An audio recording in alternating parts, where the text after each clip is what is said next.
Hello, good evening and welcome to this late edition of Primetime News. President Maithripala Sirisena has addressed the nation. The 100 days are over. We now know where the president stands, where his government stands, and a little bit of what to expect in the future. We have all this and more, of course, coming up on tonight's bulletin. I'm Nadim Majid. I'm Sonali Wanik-Baduke. Let's start off first with a look at tonight's headlines. President Maithripala Sirisena urges all MPs to support the 19th Amendment to the Constitution. Gotabaya Rajapaksa requests bribery commission for time to make submissions. Remanded Basil Rajapaksa transferred from prison hospital to National Hospital.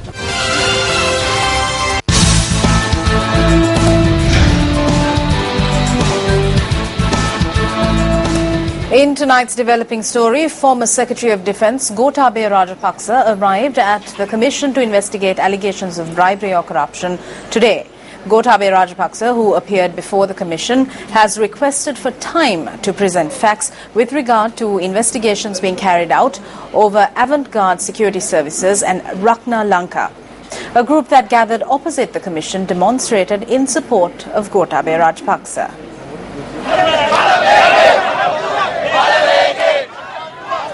A group that arrived opposite the Commission to investigate allegations of bribery or corruption this morning engaged in a demonstration obstructing the entrance to the Commission.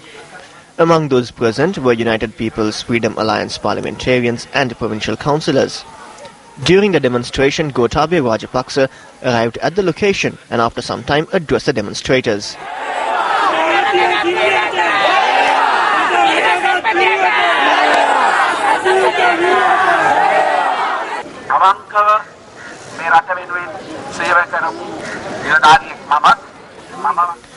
I am an officer who served his country with loyalty. If such action is taken on an officer like me, I do not think that any state officer will serve the country in the future. This is a political hunt. Therefore, I am thankful that you have arrived here today.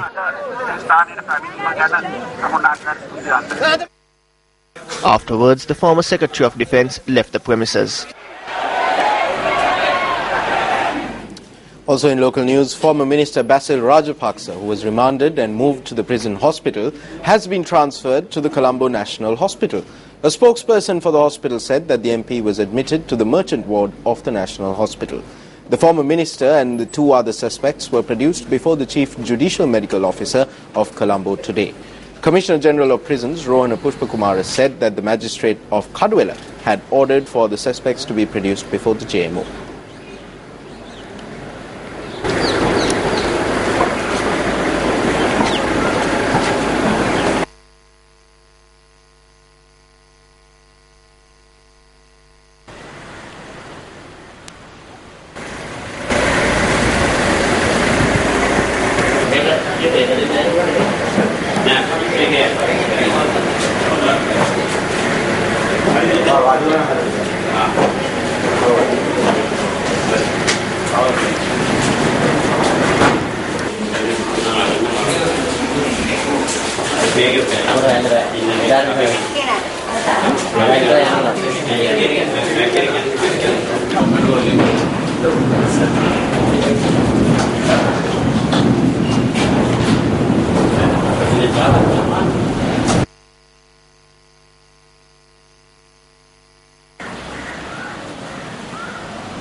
Former Minister Basil Rajapaksa, former Secretary to the Ministry of Economic Development Dr. Nihal Jayatilaka, and former Director General of the Divinagama Department RAAK Ranawaka arrived at the Police Financial Crimes Investigations Division at around 11 last morning. After extensive questioning and recording statements, the three were arrested by the police and were produced before the Kadwela magistrate. When Basil Rajapaksa was brought to the magistrate at around 9 last night, a group of UPFA MPs and others were present at the premises.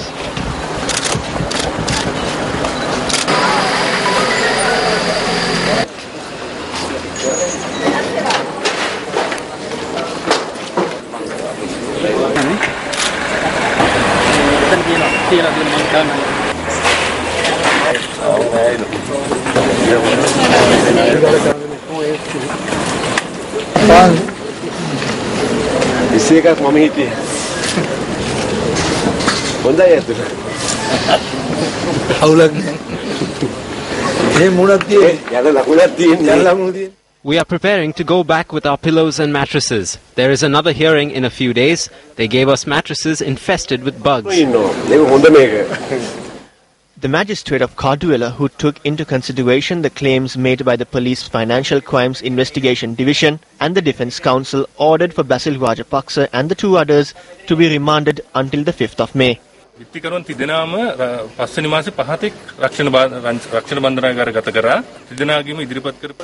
The three accused were remanded until the 5th of May. An order was also issued to the Prisons Authority to take measures to direct them to the Prisons Hospital for medication, taking into account their medical records. A special order was also made to provide facilities for the first accused to appear in Parliament on the required days. 3 charges were filed. These include committing fraud in the Devinagama Department, committing offences under the Public Property Act, and the misappropriation of property belonging to the Devinagama Department amounting to 5 million rupees. Since several charges fall under the Public Property Act, it was necessary to identify if bail could be granted under the Public Property Act. It is due to this reason that they were remanded.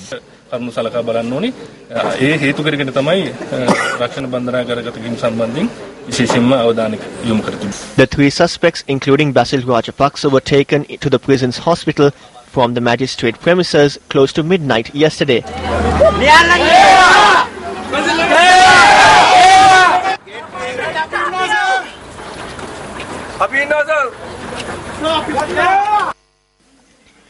Meanwhile, a group who had gathered opposite the court premises behaved in an unruly manner.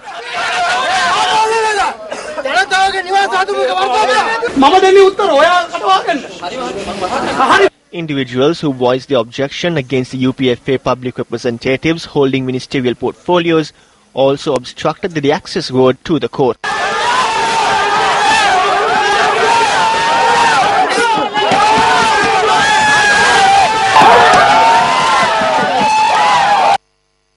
A group including former Minister Susil Premajayantha attempted to enter the prison premises to visit Basil Rajapaksa, who was admitted to the prison hospital last night.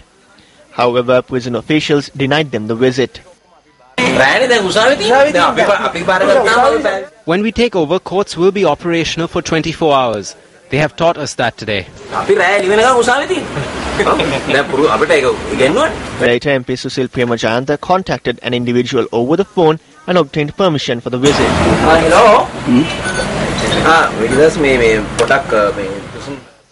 Hello, Vijay. Could you confirm the Commissioner General of Prisons to permit MP Namal and myself to visit the prison hospital to provide the medication? Oh, hospital Oh, a prison hospital recommend general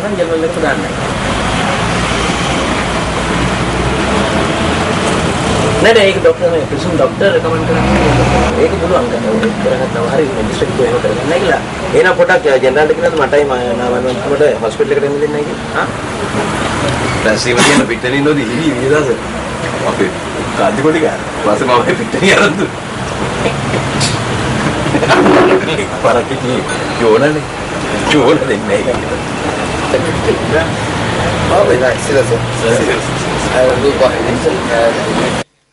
Subsequently, they entered the prison's hospital with several items of former Minister Basil Rajapaksa and former Secretary to the Ministry of Economic Development, Dr. Nihal Jatilaka.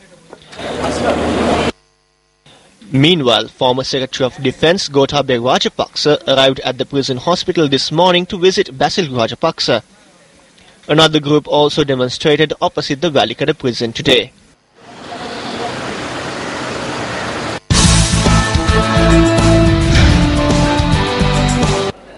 President Maithripala Sirisena appealed to the public representatives in Parliament to render their support in passing the 19th Amendment to the Constitution.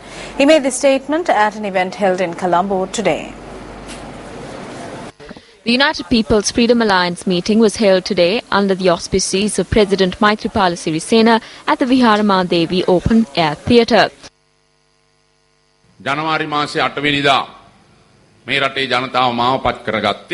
The citizens of this country elected me on the 8th of January to abolish the powers vested in the presidency. I took oaths on the 9th of January and I allowed everyone to act on their own accord until the Supreme Court made its decision and allowed me to act on this matter. I gave my fullest support to the Parliament without allowing party politics to interfere, so that Parliament can make its own decisions. You know the decision of the Supreme Court. We need to move forward based on that decision. That is why I respectfully request all 225 members of Parliament to support the 19th Amendment to the Constitution. මානවවාදී ලෙස මානුෂීය ලෙස රටේ ජනතාව වෙනුවෙන් මේ 19ට අත උස්සන්න කියලායි ගෞරවයෙන් මම ඉල්ලා සිටින්නේ. The President also expressed his views on the past 100 days. මට පේනවා ඇහෙනවා මාධ්‍යවල කියනවා පළ වෙනවා. I can hear and see what is published and broadcast in the media. Some say he is not strong, some say he is weak and does not show the signs of leadership. Some say he is not suitable for the job. Why do they say this? They say they can only move forward with such a powerful person. I have not shown these signs and neither will I. My friends, when you look at how some are enjoying the freedom and democracy over the past 3 months, it is evident that they are enjoying not a 5-star democracy, but a 7-star democracy. සමහර අය මේ මාස 3 නිදහස හා ප්‍රජාතන්ත්‍රවාදයේ භුක්ති විඳින්නේ ආමදුරුවනේ තරු 5 ප්‍රජාතන්ත්‍රවාදයේ නෙවෙයි මේක තරු 7 ප්‍රජාතන්ත්‍රවාදයේ භුක්ති විඳින්නේ. When I came into power, how did the international community view Sri Lanka? How many friends did we have in the international community?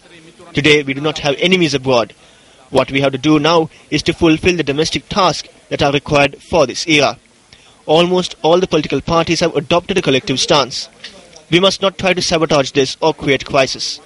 Instead of pointing fingers at each other and looking for wrong and wrongdoers, we must fulfill our responsibilities and strengthen the people's freedom and democracy.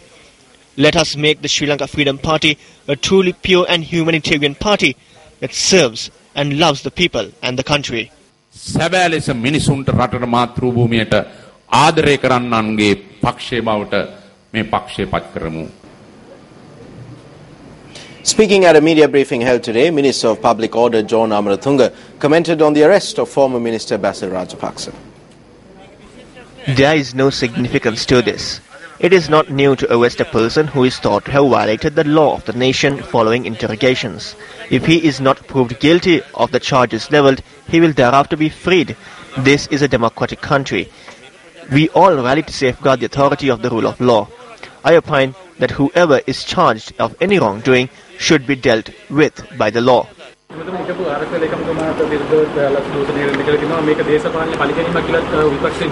If they are genuine, then why do they have to worry? They could boldly face them.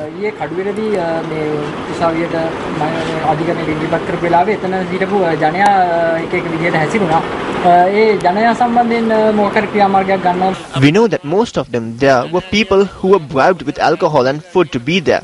As a result, they create a ruckus. That's only natural. This is a democratic country. They have been given the freedom to do so without violating the law. Former President Mahinda Rajapaksa revealed at an event held in Matale today that he had informed his brother Basil Rajapaksa that it was not suitable for him to return to the country. I spoke to him and told him that if he comes back, he will be remanded. It is true. I asked him, isn't it better to stay back? But he said no. He would return since he has not stolen anything. He said if he does not return, everyone would think he stole and would call him a thief. He said he would return because it would not look good on me either if he doesn't.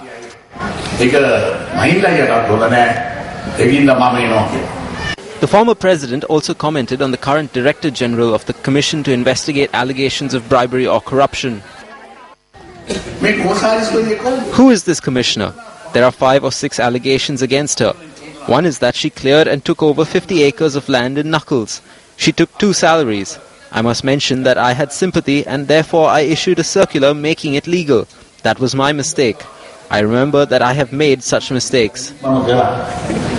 The SLFP spokesperson, State Minister Dilan Pereira, says that the SLFP Central Committee has decided to support the 19th Amendment to the Constitution. The SLFP Central Committee meeting was underway early in Colombo under the auspices of President Maithripala Sirisena. Pereira added that the President had given an assurance to the Central Committee that the 20th Amendment to the Constitution would be adopted as soon as possible and that Parliament will only be dissolved thereafter.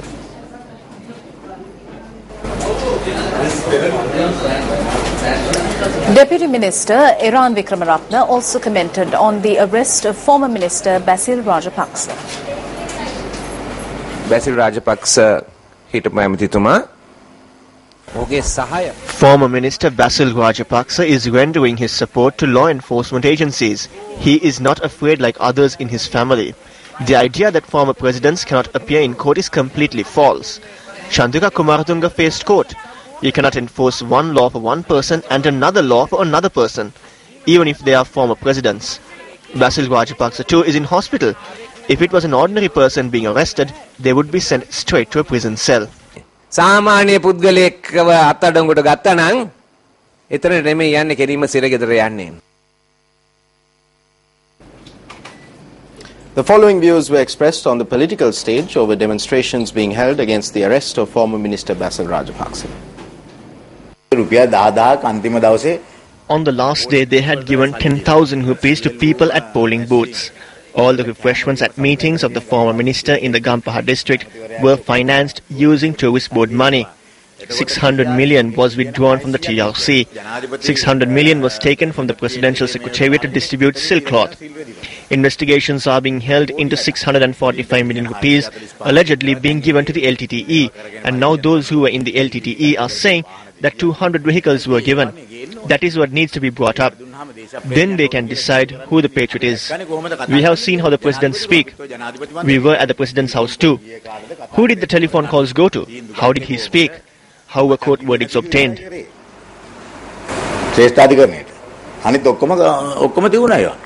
වංචනකයන් කණ්ඩායමක් එකතු වී වංචාවට දූෂණයට නාස්තියට මහජනයාගේ The fraudsters have gotten together to protest against the agencies which punish those who have stolen and destroyed public property and public wealth.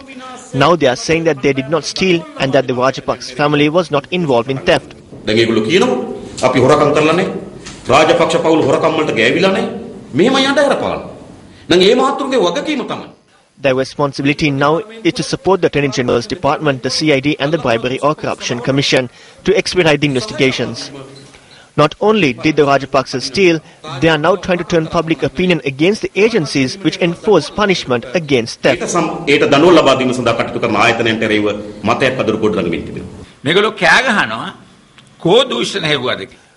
They are shouting and asking whether corruption was investigated. Once the corrupt are caught, they shout that heroes have been arrested. They have transformed all the corrupt persons into heroes. Even monks are getting onto the streets. Why has Basil been caught? Because he engaged in politics? No, it is because he stole. මේක හරියට නාට්‍යයක් වගේ.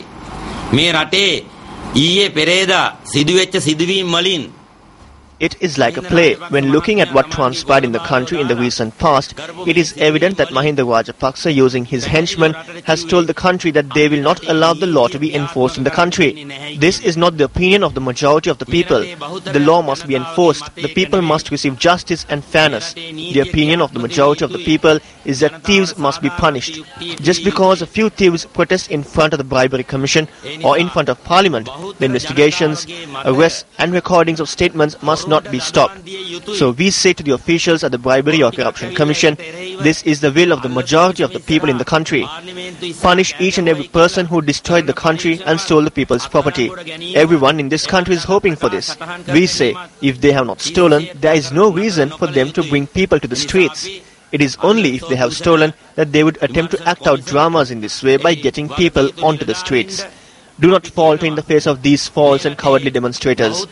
We can stage even larger demonstrations and mobilize more people, but we have faith in the law.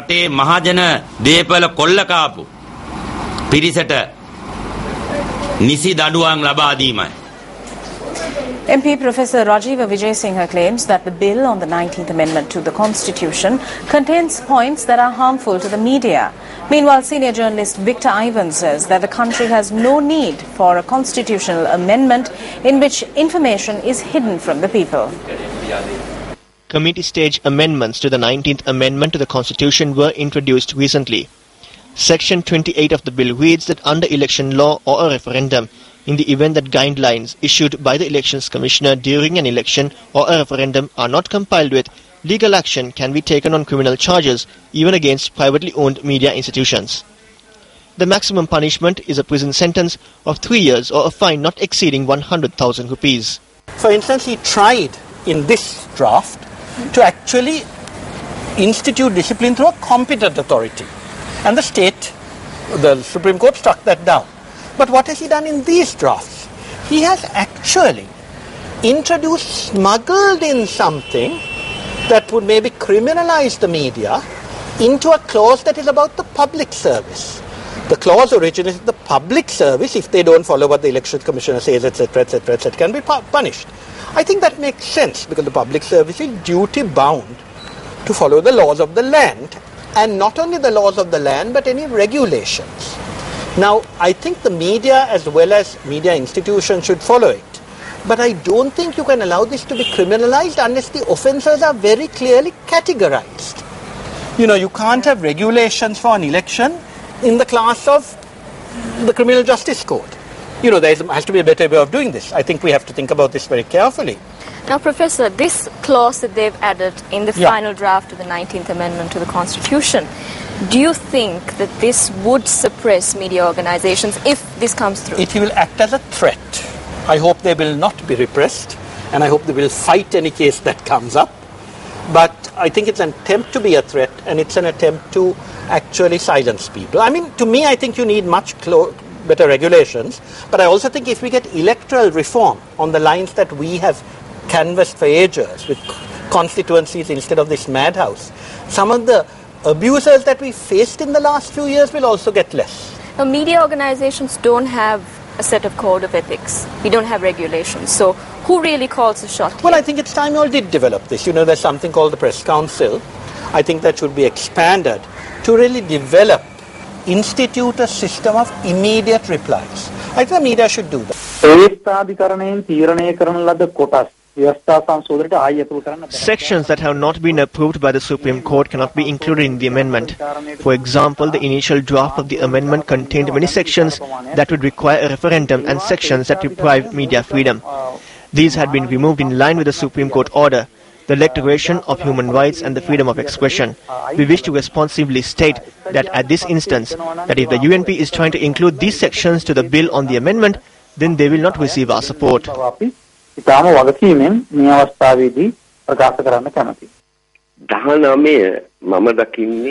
see the 19th Amendment as a distortion. This is because the reform that was promised to the people is different to the bill that has been tabled in Parliament once again. When the bill tabled in Parliament was presented to court, it changed further. The people do not know what the changes are. This makes it clearly evident that what is going to be presented is a distortion of what the people were promised and what they expect.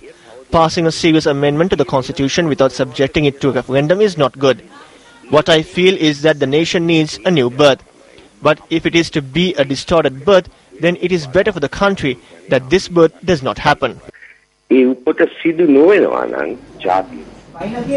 current government's 100-day program ends today. Let's take a look at the pledges that have and have not been fulfilled. President Maithripala Sirisena took oaths on the 10th of January 2015 and pledged to fulfill the promises made to the people within 100 days starting that very day. Day 1, 11th of January 2015, appointment of an all-political party represented cabinet.